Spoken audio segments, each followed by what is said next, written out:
Assalamualaikum warahmatullahi wabarakatuh. Salam sejahtera bagi kita semuanya. Sebelumnya, kami mengucapkan terima kasih banyak kepada Prof. Lindriana Sari dan Bu Liza Alfia terkait pemberian tugas Project Based Learning kali ini di mata kuliah Akuntansi Keberlanjutan Akuntansi A. Kelompok 3, kami akan menyajikan presentasi mengenai kajian komprehensif atas penilaian Environmental Conservation Cost atau Financial Performance di PT Perkebunan Nusantara 7 tahun 2020 hingga 2019. Selanjutnya, untuk anggota kelompok dari kelompok 3 ini terdiri atas yang pertama Anissa Papuanita Hefria dengan ujung NPM 6, Januar Panjaitan dengan ujung NPM 13, saya sendiri Kuka Aprianto sekaligus ketua dengan ujung NPM 103, kemudian ada Reni Gustira dengan ujung NPM 110, Neta Tertina Aratri dengan ujung NPM 12, kemudian Nurhulia dengan ujung NPM 16. Selanjutnya, pokok pembahasan pada presentasi kali ini yaitu yang pertama adalah latar belakang, kemudian isu konseptual, pengembangan teori, analisis biaya pelestarian lingkungan di PT Perkebunan Nusantara 7, dan terakhir ditutup dengan kesimpulan. Baik, pada bagian pertama yaitu pendahuluan yang terdiri atas latar belakang. PT Perkebunan 7 merupakan badan usaha milik negara yang bergerak di bidang pengelolaan, pengolahan, dan pemasaran hasil perkebunan. PT Perkebunan 7 didirikan berdasarkan Peraturan Pemerintah Nomor 12 Tahun 1996 yang merupakan konsolidasi dari PT Perkebunan 10 di Provinsi Lampung dan Sumatera Selatan. Untuk komoditi sendiri yang dihasilkan PT PN 7 yaitu kelapa sawit, karet, tebu, dan teh. Yang menjadi latar belakang dari kelompok kami untuk melakukan diskusi dan pemaparan yaitu terkait tentang limbah yang dihasilkan oleh PT Perkebunan 7. Pembuangan sisa hasil produksi suatu industri yang mengandung bahan berbahaya, beracun, dapat menimbulkan dampak negatif terhadap lingkungan dan kesehatan manusia.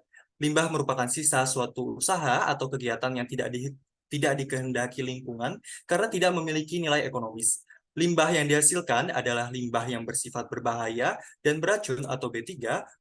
Bahan berbahaya dan beracun terdiri atas zat, energi, dan atau komponen lain yang karena sifat, konsentrasi, atau jumlahnya, baik secara langsung maupun tidak langsung, dapat mencemarkan dan atau merusak lingkungan hidup dan membahayakan lingkungan hidup sekitar serta kelangsungan hidup manusia serta makhluk hidup lainnya. Lalu, apa yang menyangkut dari limbah tersebut terkait dengan PT PN 7? PT PN 7 merupakan salah satu perusahaan yang menghasilkan limbah, khususnya dari limbah cair, limbah B3, limbah padat non-B3, dan emisi udara. Limbah tersebut dihasilkan dari proses pengolahan dari kelapa sawit, karet, tebu, dan teh, sehingga secara langsung mempengaruhi lingkungan dan manusia di sekitar perusahaan. Oleh karena itu, limbah yang dihasilkan PT Perkebunan Nusantara ini akan menjadi dasar utama mengapa aktivitas bisnis PT Perkebunan Nusantara harus bertanggung jawab terkait dengan dampak lingkungan. Maka dampak lingkungan dan limbah yang dihasilkan akan menjadi topik yang menarik yang akan kami bahas bersama pada slide-slide berikutnya yang akan disampaikan oleh rekan-rekan kami dari kelompok 3. Untuk selanjutnya, baik, yang pertama terkait isu konseptual akan disampaikan dan dijelaskan oleh rekan saya Januar. Saya persilakan.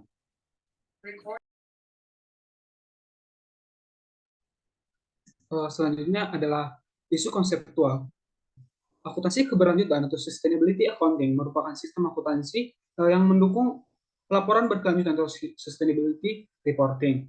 Secara konseptual, konsep akuntansi keberlanjutan adalah pengukuran yang digunakan manajemen perusahaan untuk menjadikan perusahaan atau itu menjadi sustain. Sustain di sini diartikan sebagai peralihan sistem akuntansi yang digunakan oleh perusahaan dari akuntansi konvensional menjadi akuntansi keberlanjutan. Yang artinya perusahaan itu memfokuskan pelaporan atas informasi ekonomi, informasi sosial, dan informasi lingkungan. Penerapan keberlanjutan akuntansi ini diterapkan oleh perusahaan melalui pelaporan berkelanjutan yang didasarkan pada standar yang terbitkan oleh Dewan Standar Akuntansi Keberlanjutan atau Sustain Accounting Standard Board. Yang bisa kita lihat pada gambar di samping ini, ada yang namanya SASB atau Sustain Accounting Standard Board Framework, di mana menyajikan tentang informasi, standar presentasi, topik-topik dari kriteria yang dipilih dan metrik pengukuran dari prinsip yang diseleksi dan pendekatan menggunakan fundamental tenets of SASP approach.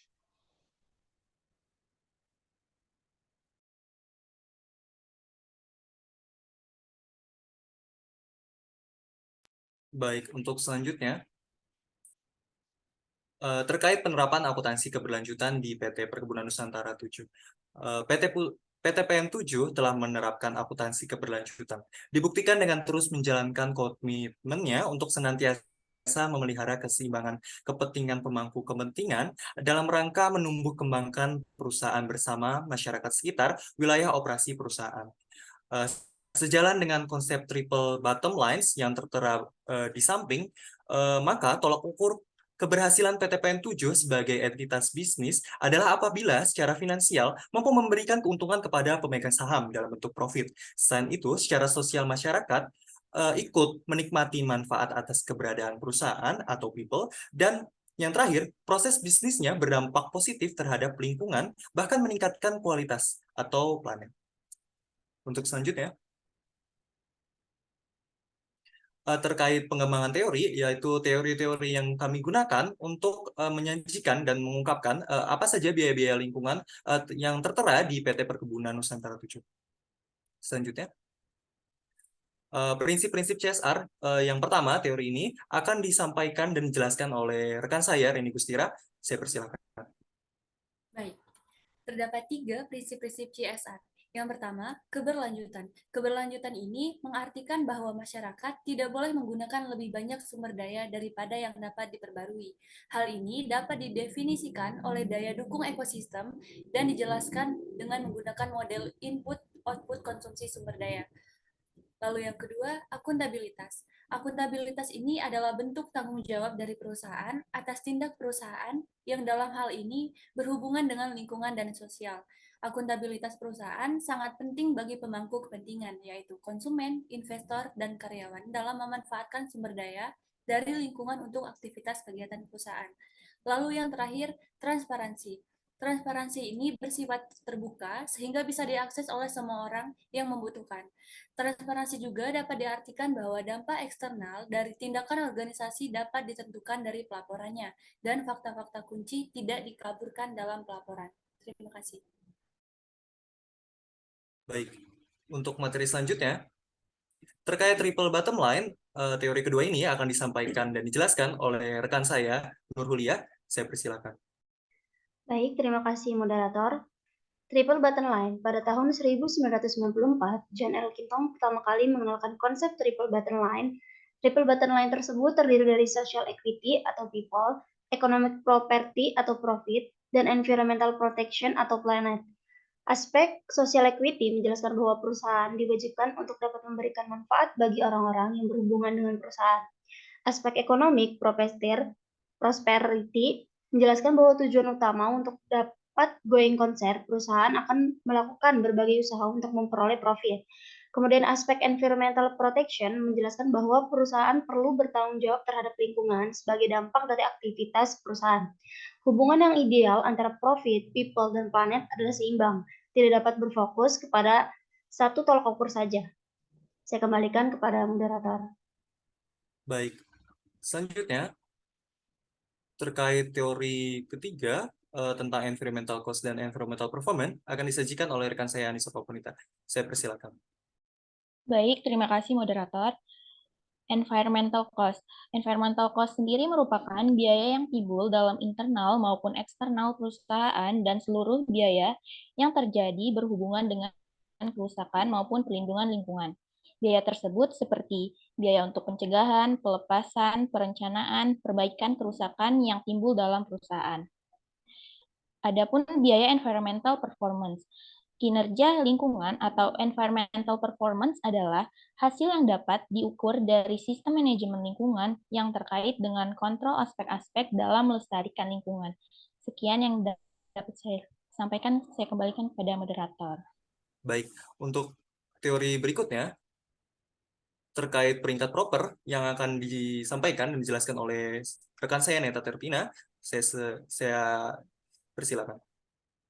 Terima kasih kepada moderator. Program penilaian peningkat kinerja perusahaan dalam pengelolaan lingkungan hidup atau bisa kita sebut PROPER merupakan salah satu bentuk kebijakan pemerintah untuk meningkatkan kinerja pengelolaan lingkungan perusahaan sesuai dengan yang telah ditetapkan dalam peraturan undang-undang.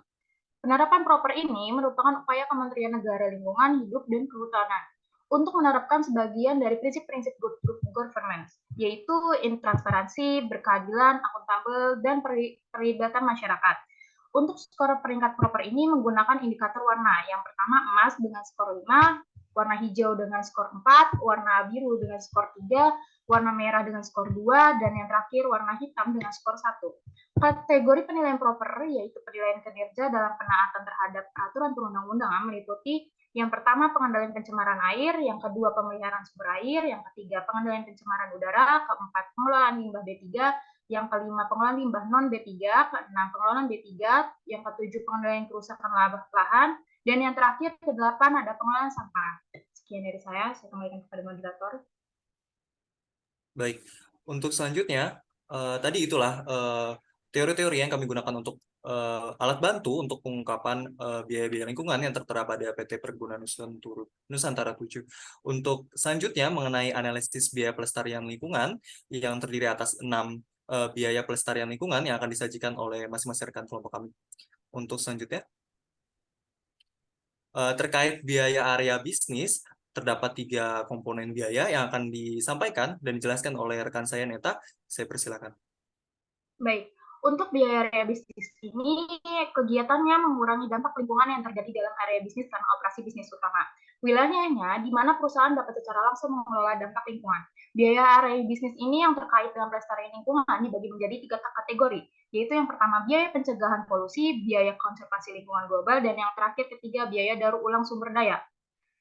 Untuk biaya pencegahan polusi tersendiri itu merupakan pencemaran, didefinisikan sebagai penciptaan dampak berbahaya oleh bisnis atau kegiatan lain yang merusak kesehatan masyarakat atau degradasi lingkungan hidup.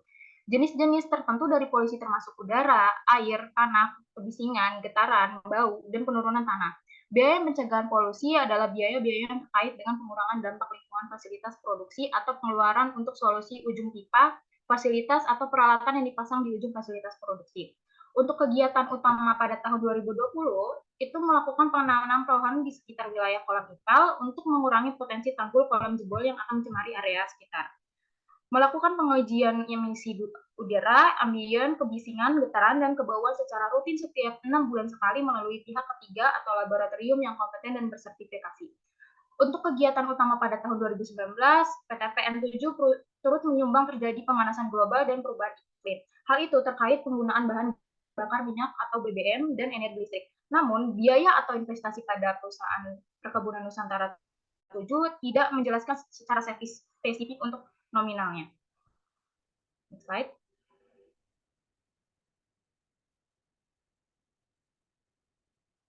Baik, untuk yang kedua itu biaya konservasi lingkungan global. Biaya ini biaya yang terkait dengan dampak lingkungan negatif terhadap lingkungan global atau sebagian besar darinya yang dihasilkan dari aktivitas manusia. Biaya yang dialokasikan untuk pencegahan pemanasan global, untuk mencegah penipisan ozon, dan upaya pelestarian lingkungan global lainnya. Kegiatan utama pada PTPN 7 itu pada tahun 2020 melakukan pengelolaan kelapa sawit menggunakan cangkang dan fiber untuk bahan bakar boiler yang digunakan pada stasiun pembangkit guna menghasilkan steam dan energi listrik. Optimalisasi penggunaan skylight pada bangunan pabrik sebagai upaya dalam efisiensi energi.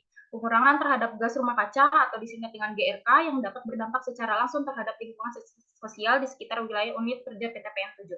Untuk kegiatan utama tahun 2019, perusahaan turut menyumbang terjadinya pemanasan global dan perubahan iklim. Hal itu terkait penggunaan bahan bakar minyak atau BBM dan energi listrik. Penggunaan BBM tersendiri menghasilkan emisi gas rumah kaca langsung, sedangkan penggunaan listrik menghasilkan emisi gas rumah kaca tidak langsung. Dan untuk biaya atau investasi di tahun 2019 dan tahun 2020 tidak dijelaskan secara spesifik pada PT Perkebunan Nusantara 7. Next slide. Untuk yang ketiga itu ada biaya sirkulasi sumber daya. Biaya ini mengacu pada sirkulasi penggunaan sumber daya yang dapat digunakan kembali, apakah berharga atau tidaknya. Biaya sirkulasi sumber daya adalah biaya yang dikeluarkan untuk daur ulang sumber daya yang berkelanjutan.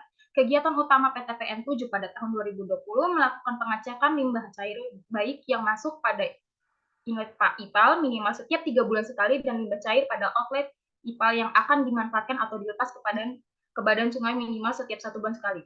Lalu pada tahun 2020 melaksanakan pengangkutan limbah B3 yang dihasilkan melalui pihak ketiga atau transporter atau pengumpul atau pengelola yang memiliki izin pengangkutan dan pengelolaan limbah B3 dari Kementerian Lingkungan Hidup dan Kehutanan. Dan kegiatan utama pada tahun 2019, PTPN 7 mengalokasikan dana untuk pembayaran jasa pelayanan pembuangan air limbah baik di induk perusahaan maupun anak perusahaan. Dan limbah domestik berupa sampah, perusahaan mengalokasikan dana untuk jasa pembayaran pengiriman sampah ke tempat pembuangan sampah akhir. Untuk biaya atau investasi pada PTPN 7 pada tahun 2020 tidak dijelaskan secara spesifik. Namun pada tahun 2019 biaya atau investasi dijelaskan bahwa nominalnya sebesar 6.633 sekian. Mungkin itu saja yang dapat saya jelaskan. Saya kembalikan kepada moderator. Untuk selanjutnya, terkait biaya hulu dan hilir disampaikan oleh Reni Gustira, saya persilakan. Baik. Untuk biaya hulu dan hilir, biaya ini merupakan biaya yang timbul di hulu dan hilir wilayah usaha, atau biaya terkait lainnya untuk tujuan mengurangi dampak lingkungan. Hulu mengacu pada operasi sebelum penyediaan barang atau jasa, sedangkan hilir mencakup semua aktivitas yang terjadi setelah produk atau layanan meninggalkan lokasi bisnis, terkait dengan produksi dan penjualan produk perusahaan, serta konsumsi dan pembuangan wadah dan pengemasan. Untuk kegiatan utama, PTPN 7 di tahun 2020 yaitu melakukan pengujian pada hulu dan hilir badan sungai minimal 3 bulan sekali dengan menggunakan laboratorium lingkungan yang kompeten dan bersertifikasi. Dan juga melakukan upaya untuk menurunkan emisi gas rumah kaca dari proses produksi, proses transportasi, dan proses pengolahan. Adapun aktivitas lainnya yaitu melaksanakan program PTPN 7 Peduli Lingkungan Alam diwujudkan dalam bentuk bibit tanaman dalam kegiatan TMMD di wilayah Kota Bandar Lampung yang memakan biaya 23,7 juta. Dan untuk investasi biaya di tahun 2020 ini sebesar 3,8 miliar. Lalu untuk kegiatan utama PTPN 7 di tahun 2019 melakukan kegiatan terkait konservasi sumber daya untuk tujuan keberlanjutan, diantaranya 2 aktivitas utama. Yang pertama, melakukan konservasi sumber daya air dengan membuat danau atau embung buatan sebagai penampung air hujan. Lalu yang kedua, melaksanakan pengangkutan limbah B3, khususnya limbah cair, pabrik, dan domestik, limbah bahan berbahaya dan beracun, limbah padat, non-B3, dan emisi udara. Dan melakukan pembukaan lahan perkebunan dan praktik budidaya tanaman tanpa membakar atau zero burning. Dan aktivitas lainnya yaitu mengadakan tanaman produktif belum menghasilkan yang meliputi biaya persiapan lahan, penanaman, pemupukan, dan pemeliharaan yang memakan biaya 9,7 juta. Lalu untuk investasi biaya sama dengan tahun 2020 yaitu 3,8 miliar. Terima kasih. Baik, selanjutnya terkait dengan biaya administrasi akan dijelaskan dan disampaikan oleh Januar. Saya persilakan.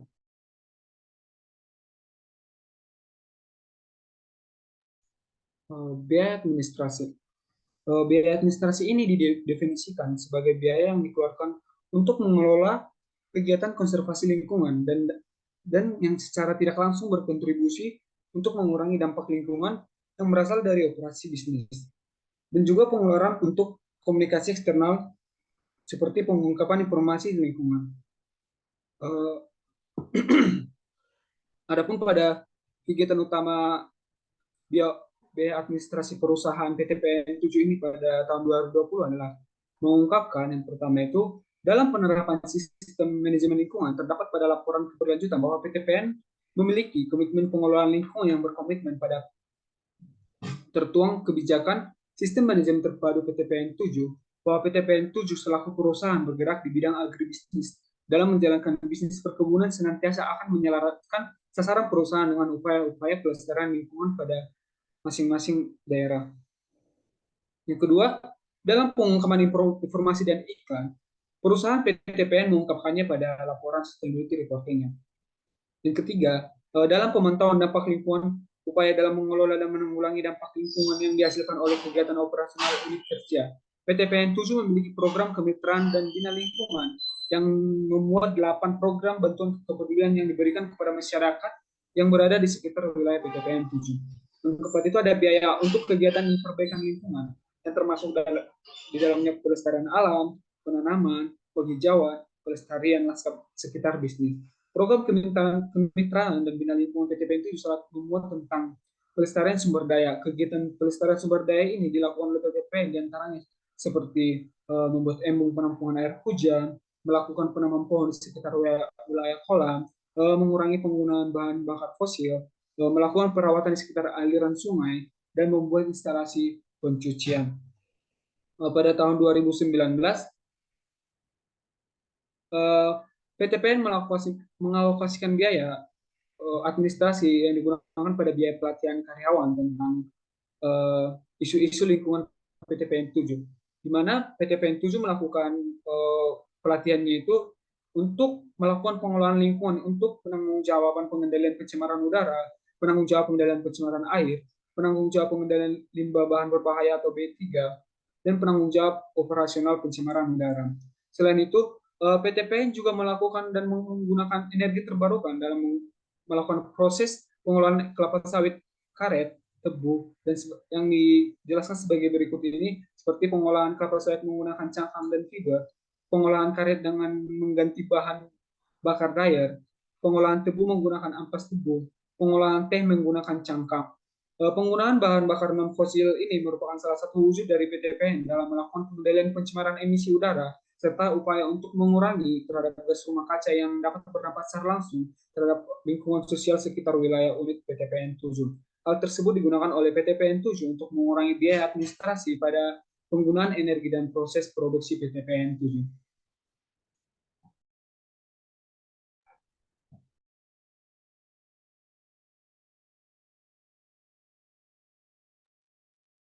Baik, untuk selanjutnya terkait dengan biaya research and development yang akan disampaikan oleh rekan saya Anissa Paponita, saya persilakan.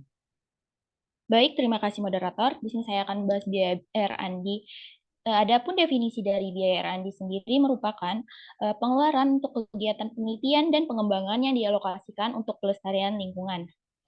Biaya R&D sendiri dapat dibagi menjadi beberapa bagian. Yang pertama ada biaya R&D untuk pengembangan produk yang berkontribusi pada pelestarian lingkungan. Yang kedua ada biaya R&D untuk mengurangi dampak lingkungan pada tahap pembuatan produk. Yang ketiga ada biaya R&D lainnya yang terkait dengan pengurangan dampak lingkungan pada tahap distribusi atau tahap pemasaran produk.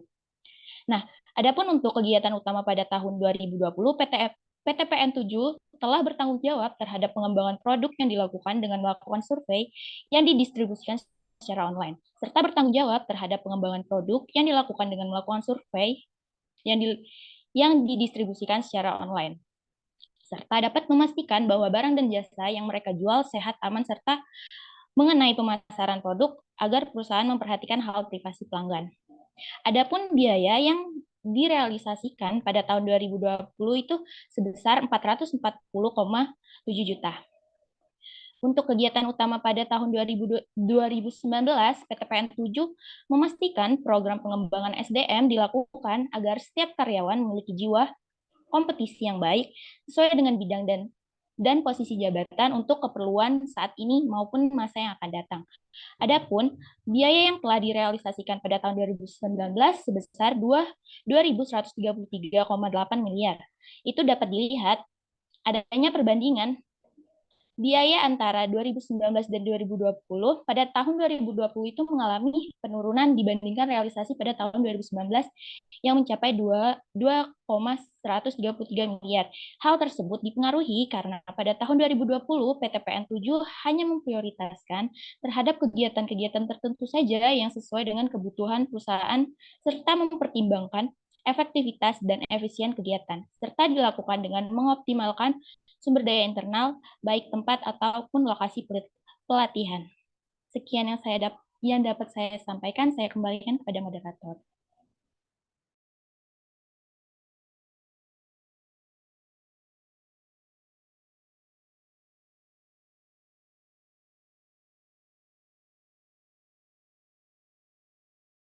Baik, terima kasih. Untuk selanjutnya.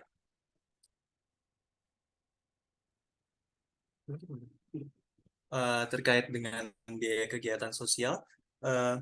Biaya kegiatan sosial adalah biaya yang terkait dengan kegiatan pelestarian lingkungan yang mungkin dilakukan perusahaan sebagai bagian dari kegiatan sosialnya.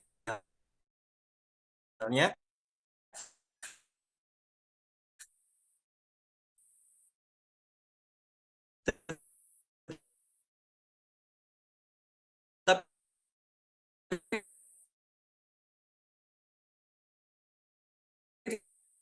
tidak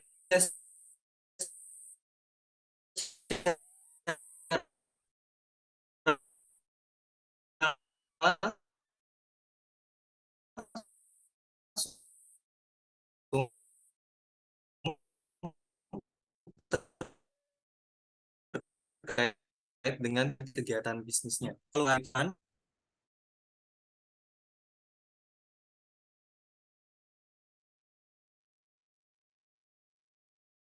Baik, untuk di tahun 2020, program kemitraan ini dilaksanakan dengan penyaluran pinjaman kepada 289 mitra binaan dengan nilai penyaluran sebesar 3,5 miliar. Terkait dengan yang kedua, yaitu program Bina Lingkungan, PTPN 7 melaksanakan program Bina Lingkungan diwujudkan dalam bentuk program PTPN 7 Peduli, yaitu dengan realisasi yaitu 1,2 M. Yang ketiga, terkait dengan program Bina Lingkungan BUMN Pembina, PTPN 7 mengalokasikan biaya sebesar 554 miliar. Selain itu, PTPN 7 mendukung penyediaan dan distribusi bantuan penanganan COVID-19 yang melanda Indonesia. Dengan kegiatan ini diharapkan dapat membantu meringankan dampak pandemi COVID-19 bagi masyarakat wilayah sekitar yang meliputi Lampung, Sumatera Selatan, dan Bengkulu. Selain itu, untuk di tahun 2019, programnya juga sama, terdapat 3 program dengan program kemitraan dengan nilai realisasi yaitu 10 miliar, lalu penyaluran dana program Bina Lingkungan yaitu 633 juta, dan program Bina Lingkungan diwujudkan dengan program PTPN 7 Peduli yaitu 1,1 miliar. Dengan realisasi di tahun 2020 yang hanya 5,73 miliar dan di tahun 2019 yaitu 12 miliar. Angka ini turun disebabkan karena adanya pandemi COVID-19 yang mengganggu kegiatan operasional perusahaan. Untuk selanjutnya, terkait biaya perbaikan lingkungan yang akan disampaikan oleh rekan saya. Baik, terima kasih kepada moderator. Biaya perbaikan lingkungan didefinisikan sebagai biaya kontingensi. Ini dialokasikan untuk pemulihan kerusakan lingkungan akibat kegiatan usaha. Kemudian pada tahun 2019, untuk mengurai dampak lingkungan akibat kegiatan operasi yang sejalan dengan komitmen PTPN 7 dalam menerapkan tata kelola perusahaan yang baik atau good corporate governance, khususnya terhadap transparansi yang berkelanjutan, maka PTPN 7 merintis kembali penyusutan atau disclosure laporan keberlanjutan. PTPN 7 juga akan mentaati seluruh peraturan pemerintahan terkait dengan pengelolaan lingkungan hidup serta mengutamakan pengendalian, pencegahan, dan penurunan pencemaran khususnya limbah cair pabrik dan domestik. Kemudian pada tahun 2020, yang pertama, dikarenakan banyaknya jumlah limbah yang tertumpuk, PTPN 7 ini mengupayakan dan menanggulangi dampak lingkungan yang dihasilkan oleh kegiatan operasional unit kerja. Oleh karena itu, PTPN ini berinisiatif untuk yang pertama membuat embung penampungan, yang kedua melakukan penanaman pohon di sekitar wilayah kolam IPAL, yang ketiga mengurangi penggunaan bahan bakar fosil, yang keempat melakukan perawatan di sekitar aliran sungai, yang kelima membuat instalasi pencucian peralatan. Dari sisi kinerja ekonomi keberlanjutan, perusahaan optimis bahwa secara keseluruhan kinerja di tahun 2020 akan memiliki prospek usaha yang positif dan lebih baik dibandingkan capaian tahun 2019. Pertumbuhan positif tersebut akan didukung oleh hasil perbaikan on-farm dan off-farm yang telah dilakukan serta keberhasilan PTPN 7 bersama holding perkebunan Nusantara PTPN 3 Perseroan dalam melakukan rekonstruksisasi finansial. Aplikasi pada biaya ini tidak dijelaskan secara spesifik berapa jumlahnya, berapa jumlah nominalnya yang dikeluarkan oleh PTPN Perkebunan 7. Sekian dari saya kembalikan kepada moderator. Untuk selanjutnya, terkait peringkat proper PT Perkebunan Nusantara 7 yang akan dijelaskan oleh rekan saya Januar. Saya persilahkan.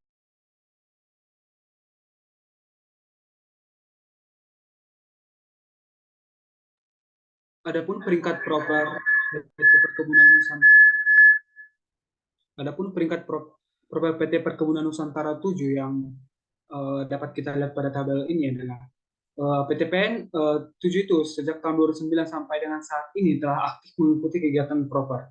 Pada penilaian proper tersebut terdiri atas 18 penilaian unit kerja PTPN yang mendapatkan peringkat proper biru, yang menandakan bahwa seluruh unit kerja milik PTPN 7 telah melakukan upaya pengelolaan lingkungan sesuai dengan ketentuan dan peraturan perundang-undangan yang berlaku.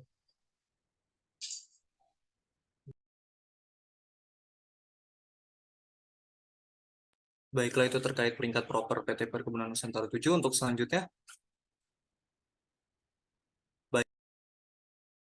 baik terkait dengan kesimpulan dari analisis yang telah kami lakukan.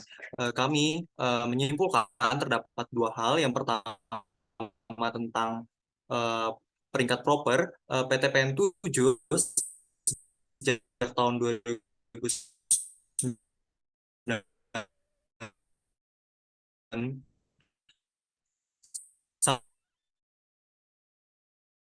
sampai dengan saat ini telah aktif dalam menjalankan upaya pengelolaan lingkungan sesuai dengan ketentuan dan peraturan perundang-undangan yang berlaku. Untuk selanjutnya terkait dengan penerapan PTPN 7 merupakan penghasil limbah cair B3 menjadi dasar utama, dan PTPN 7 telah bertanggung jawab terhadap aktivitas bisnis terkait dengan seluruh dampak yang dihasilkan dari aktivitas operasinya. Selain itu, PTPN 7 telah berhasil menerapkan seluruh komponen biaya lingkungan pada akuntansi keberlanjutan, khususnya pada alokasi biaya-biaya lingkungan. Baik, untuk selanjutnya. Baik, itulah tadi terkait dengan penyampaian biaya-biaya lingkungan pada mata kuliah akuntansi keberlanjutan. Kami mengucapkan terima kasih banyak atas perhatian, dan kami mohon maaf apabila terdapat kesalahan kata. Akhir kata, wassalamualaikum warahmatullahi wabarakatuh.